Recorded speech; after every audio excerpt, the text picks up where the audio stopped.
Le ministre de l'Agriculture, des Ressources animales et halieutiques, commandant Ismaël Sombier, a présidé ce jeudi 21 décembre la cérémonie d'ouverture de la deuxième session du conseil d'administration du secteur ministériel KASSEM de l'année 2023 de son département.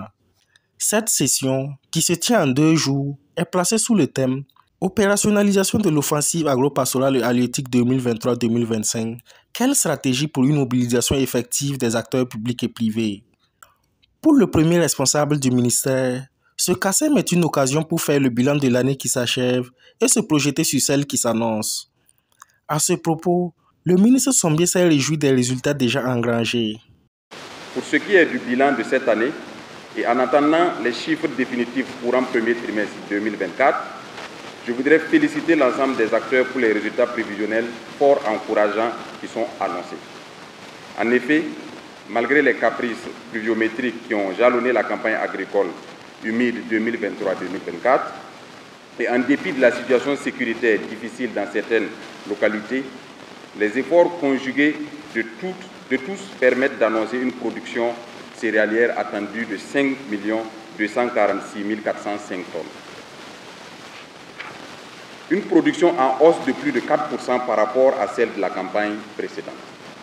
Ces résultats sont le fruit de votre ardeur au travail, vous, producteurs, services techniques et chaînes managériales du département, tous engagés pour concrétiser la souveraineté alimentaire de notre pays.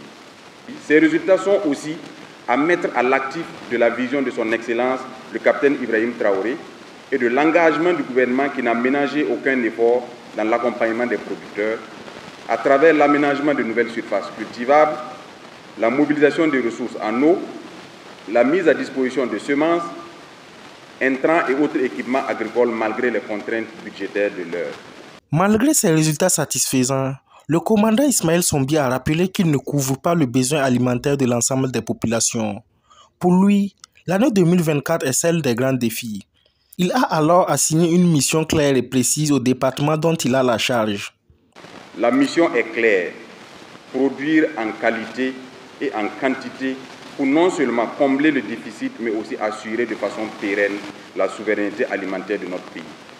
Je le répète, la mission est claire, produire en qualité et en quantité pour non seulement combler le déficit, mais aussi assurer de façon pérenne la souveraineté alimentaire de notre pays. Je le répète une dernière fois, la mission est claire, produire en qualité et en quantité pour non seulement combler le déficit, mais aussi assurer de façon pérenne la souveraineté alimentaire de notre pays. Et pour y arriver, notre boussole sera sans conteste l'offensive agro-pastorale et halieutique 2023-2025.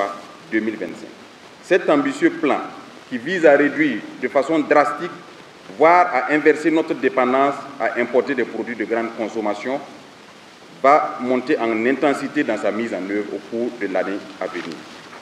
Au cours de cette session, les participants vont examiner et adopter la programmation physique et financière des activités, ainsi que les objectifs de production de 2024. Des recommandations pertinentes seront également formulées pour une mobilisation effective des acteurs publics et privés, afin d'assurer la mise en œuvre de l'offensive agro-pastorale et halieutique.